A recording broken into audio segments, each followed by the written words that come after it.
Assalamualaikum warahmatullahi wabarakatuh. Kami dari kelompok 2, kami ingin menjelaskan materi mengenai real exchange rate atau RER dan juga dampaknya pada daya saing domestik. Baik, kita masuk ke dalam pendahuluan yang terdiri dari definisi real exchange rate sendiri dan juga perbandingan antara real exchange rate versus nominal exchange rate.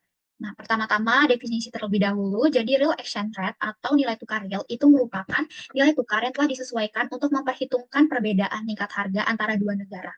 Jadi dengan kata lain, RRR itu mengukur daya beli relatif suatu mata uang yang dibandingkan dengan mata uang negara lain setelah mempertimbangkan inflasi. Nah, selanjutnya masuk ke bagian perbandingan antara real exchange rate dan juga nominal exchange rate. Dari bagian definisinya sendiri, NER dan juga RRR itu memiliki perbedaan, teman-teman. Yang pertama itu adalah NER itu adalah harga sederhana pertukaran mata uang. Nah, jadi NER ini digunakan biasanya menjawab pertanyaan berapa sih rupiah yang saya butuhkan untuk membeli dolar AS. Nah, selanjutnya RR sendiri di sisi lain itu dia lebih kompleks. Nah, ini tuh adalah NER yang disesuaikan dengan perbedaan tingkat harga antara dua negara yang juga menjawab pertanyaan seperti setelah mempertimbangkan perbedaan harga, seberapa mahal sih atau seberapa murah sih suatu barang dan jasa di Indonesia dibandingkan dengan Amerika Serikat. Nah, lalu di bagian aspek fokus, NR itu hanya fokus pada pertukaran mata uang sendiri, sedangkan RER sebaliknya, dia memiliki fokus pada daya saing yang dapat membantu kita memahami seberapa kompetitif produk-produk Indonesia di pasar internasional. Lalu yang ketiga, itu adalah faktor yang dapat mempengaruhinya. NR itu dipengaruhi oleh berbagai faktor di pasar valuta asing, seperti suku bunga, inflasi, stabilitas politik, dan juga spekulasi. Sedangkan RER itu dipengaruhi oleh semua faktor yang mempengaruhi NER, yang ditambah dengan perbedaan inflasi antara negara-negara yang dibandingkan. Inflasi yang lebih tinggi di suatu negara itu akan membuat RER negara tersebut lebih tinggi sehingga barang lebih mahal. Lalu dari aspek kegunaan, NRS sendiri itu sangat penting untuk transaksi sehari-hari, seperti membeli mata uang asing, untuk berlibur ataupun membayar impor. Nah, yang keempat itu adalah dari aspek kegunaan. NRS sendiri itu sangat penting untuk transaksi sehari-hari, seperti membeli mata uang asing untuk berlibur ataupun membayar impor. Lalu RRR itu lebih berguna untuk analisis yang lebih mendalam. Nah, RRR sendiri itu membantu pemerintah dan perusahaan membuat keputusan tentang ekspor, impor, investasi, dan juga kebijakan ekonomi. Lalu yang aspek kelima itu adalah interpretasi. Jadi NER dan RRR itu memiliki interpretasi yang mungkin sedikit berbeda, seperti ketika NIR atau rupiah menguat, atau kejadiannya itu namanya apresiasi, itu berarti rupiah menjadi lebih berharga dan juga kita dapat membeli lebih banyak mata uang asing dengan rupiah yang sama. Namun, jika RER rupiah menguat atau apresiasi real, ini berarti barang dan jasa di Indonesia menjadi lebih mahal dibandingkan dengan barang dan jasa asing. Nah, ini tuh bisa berdampak negatif juga pada ekspor. Sebaliknya, jika RER rupiah melemah atau depresiasi real namanya, ini berarti barang dan jasa Indonesia itu menjadi lebih murah yang bisa meningkatkan ekspor. Baik, sekarang saya akan menjelaskan faktor apa saja yang mempengaruhi nilai tukar real atau real exchange rate. Real exchange rate dapat dipengaruhi oleh berbagai faktor. Salah satunya adalah faktor makroekonomi. Kebijakan dari pemerintah maupun negara lain berpengaruh besar terhadap nilai tukar real. Maka dari itu, saya akan menjelaskan faktor apa saja sih yang mempengaruhi nilai tukar real. Yang pertama adalah nilai tukar nominal. Kenapa bisa mempengaruhi nilai tukar real? Karena jika nilai tukar nominal merupakan nilai tukar antara dua negara, mata uang dua negara. Jadi jika misalnya rupiah mengalami nilai tukar melemah, maka akan terjadi depresiasi pada nilai tukar real. Selanjutnya ada inflasi dan tingkat suku bunga. Mengapa bisa mempengaruhi nilai tukar real? Karena inflasi itu jika suatu negara mengalami inflasi yang tinggi, maka akan menyebabkan depresiasi pada nilai tukar. Hal ini terjadi karena harga barang dan jasa menjadi lebih harga barang dan jasa domestik relatif lebih mahal dan mengurangi daya saing ekspor sehingga meningkatkan daya saing impor.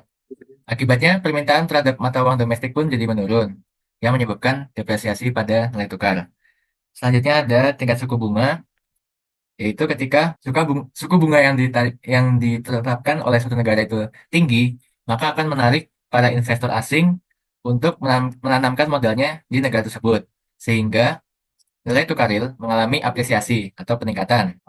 Dan pengaruh ketiga yaitu adalah indeks tingkat harga luar dan dalam negeri.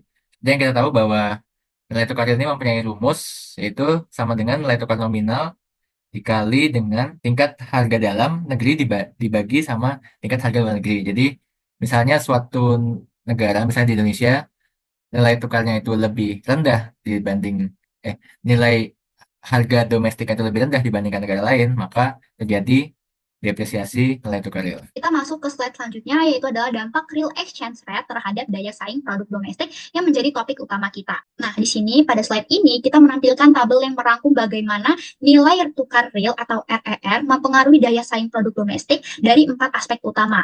Yang pertama, atau pada tabel pertama, itu pada aspek harga dan biaya produksi.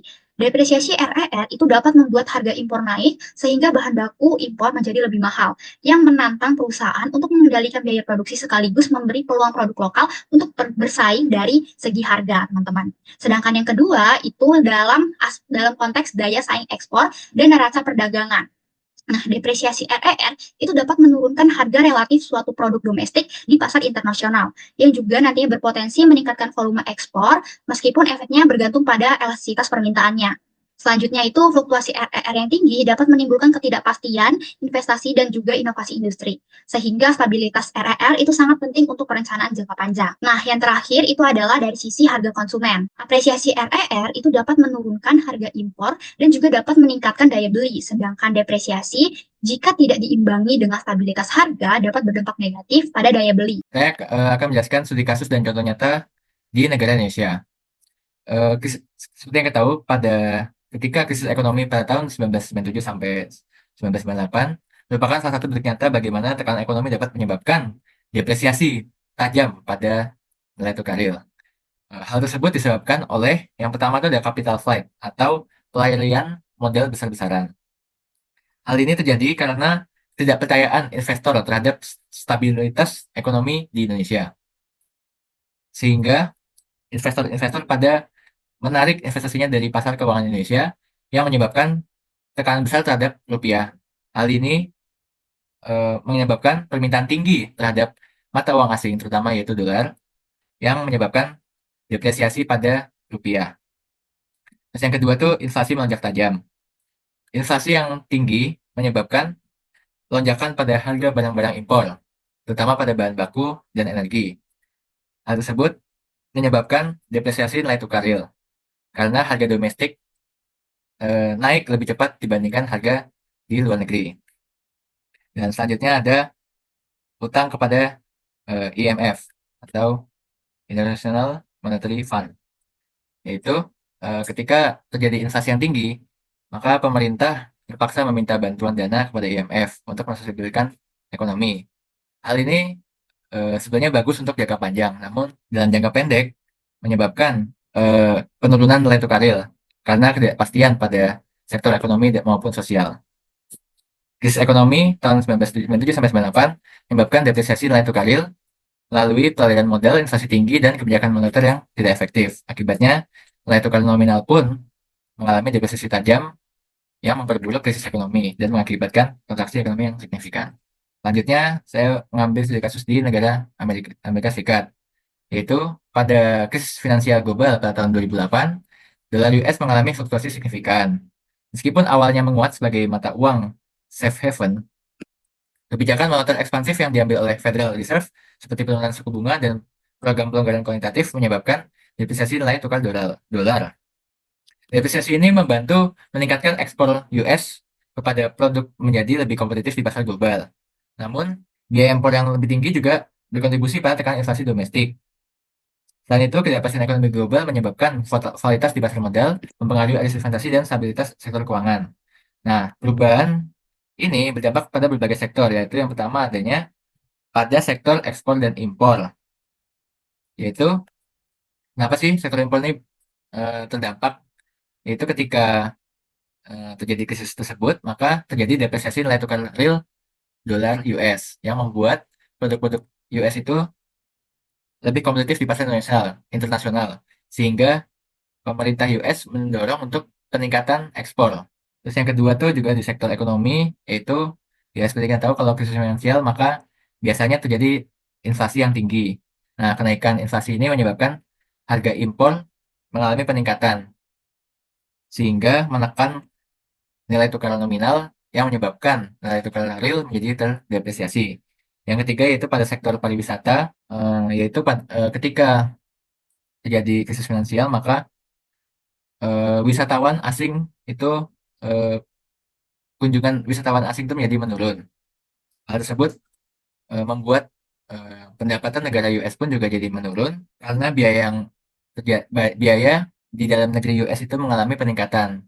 Nah, hal tersebut menyebabkan nilai tukar real US mengalami depresiasi. Nah, setelah saya menyampaikan dampak langsung dari real exchange rate terhadap daya saing produk domestik, pastinya kita juga menyiapkan strategi untuk menjaga daya saing tersebut agar tidak terjadi hal-hal yang tidak diinginkan. Nah, pada slide ini saya akan menjelaskan strategi-strategi utama apa sih yang dapat menjaga dan meningkatkan daya saing produk domestik. Yang pertama yaitu adalah strategi inovasi dan diferensiasi produk, yang dia tuh menekankan pentingnya menciptakan produk baru yang memiliki keunikan sehingga dapat memberikan nilai tambah untuk suatu produk tersebut. Nah, implementasinya itu dapat melibatkan riset pasar secara insentif, workshop kreatif, dan peluncuran varian produk baru yang sesuai dengan tren konsumen. Mungkin bisa menggunakan Google Trend atau semacamnya. Lalu yang kedua itu adalah peningkatan kualitas produk dan juga penerapan standar keamanan. Nah, jadi ini tuh merupakan kunci untuk membangun kepercayaan oleh dengan pelanggan. Hal ini juga dapat dicapai dengan mengadopsi sertifikasi internasional, mungkin seperti ISO ataupun sertifikasi lainnya. Lalu melakukan audit rutin, serta melaksanakan pelatihan untuk karyawan agar proses produksi selalu memenuhi standar kualitas yang tinggi dan juga mungkin perkembangan dari kualitas karyawannya juga. Selanjutnya, itu yang ketiga adalah penerapan teknologi digital dan juga pemasaran online yang memungkinkan kita untuk memperluas jangkauan pasar dan juga meningkatkan interaksi dengan pelanggan. Nah, implementasinya itu dapat meliputi pembangunan platform e-commerce, penggunaan media sosial sebagai alat promosi, dan juga integrasi sistem CRM untuk analisis perilaku konsumen. Nah, ini tuh sama seperti kayak pakai Google Form untuk menganalisis kira-kira produk mana sih yang lebih disukai oleh konsumen, seperti itu. Nah, ini tuh sangat penting di era digital agar produk kita tetap relevan dan mudah diakses. Kemudian yang kelima itu adalah optimalisasi rantai pasok dan efisiensi biaya. Nah, hal ini itu merupakan salah satu strategi juga untuk menekan biaya produksi, sehingga produk domestik itu dapat ditawarkan dengan harga yang kompetitif. Caranya itu implementasinya dengan menerapkan metode lean production, otomatis lini produksi, serta membangun kerjasama yang kuat dengan pemasok dan mitra logistik. Jadi mungkin dengan memaksimalkan kerjasama yang kuat supaya kita mendapatkan pasokan barang itu yang lebih murah harganya. Jadi menentukan juga pasokan kita yang paling murah di antara pasarnya gitu.